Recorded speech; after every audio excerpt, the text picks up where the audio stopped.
Today we're going to talk about building a strong team and understanding the stages of team formation. Coming up next. We help small businesses grow with our marketing and design, talent, and technology through our #1 marketing platform, Marketing 360.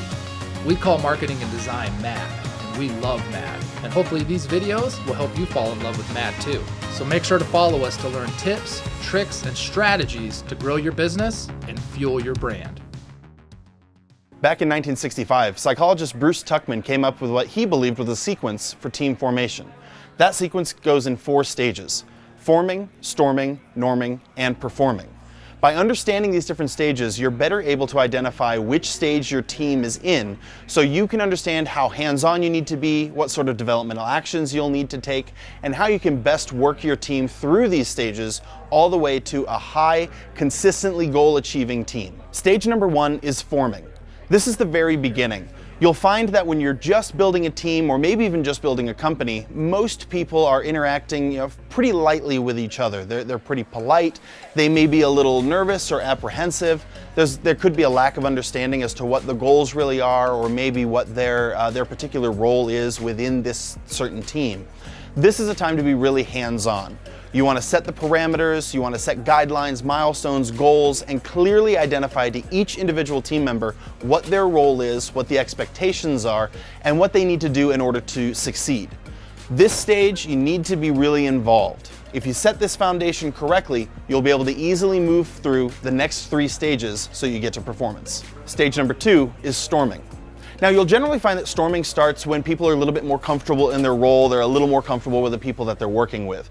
This is when they start to spread their wings a little bit, they start to flex their muscles, and they're going to push back a little bit on the procedures and some of the roles that were defined earlier in the forming stage. You still need to be a little hands-on here because this can be a time that's filled with turmoil. They've started to learn a little bit more about their coworkers, and maybe there's a disconnect between different workmanship styles or different ways that they connect with each other. This is also when they're going to be pushing back against you or perceived authority, and there may even be jockeying for position. Now, you want to stay really consistent in this stage because this is when you've got a lot of turmoil happening. So the more consistent you can be, the less turmoil is going to be caused by your actions. By setting this foundation and ensuring that you're staying consistent, you allow your team to kind of flex and move and stretch and kind of learn a little bit more about each other without changing out milestones or changing out role responsibilities or titles or things like that. Stay consistent and you'll find that you're able to shorten this phase. Now, oftentimes, as teams grow, team members leave, you add new employees or maybe new goals or job titles, you'll go back through the storming phase. But if you've set yourself up for success, you'll find that this phase just gets shorter and shorter because the team has worked together longer. Once you've gone through the storming phase, it's on to stage 3. Stage number 3 is norming. At this point, things have kind of become normal. People have fallen into a routine, they understand who they are, who their teammates are, how to work together, and they've resolved a lot of their differences. This is also when you start to find that they get a real understanding of what their job is. They're able to start doing the job at a higher level. They don't need to worry nearly as much about understanding where they fit in the team.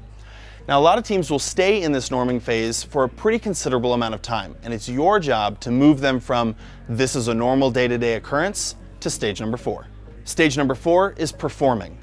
Performing is what happens when a team has reached the absolute apex of its performance, and now achieving goals or achieving milestones is consistent and not a difficulty for them.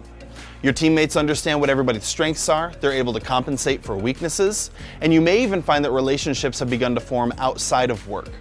A good performing team is critical to the success of your business, and it can take time to get here. But if you paid attention to the previous 3 stages and you're hands-on in your approach of team development and moving them from stage 1 all the way to performing, you'll find great success in your business and great success for your team. I want to thank you guys so much for watching. If you enjoyed this video, please go to youtube.com/marketing360 and check out some of our other videos. We've got tips, tricks, and strategies there that'll help you grow your business and fuel your brand. If there's other videos you'd like us to create, please leave us a comment. If there's anything that we can do to cover additional topics for you or create new videos, we'd love to do so. Thank you so much for watching, and happy marketing.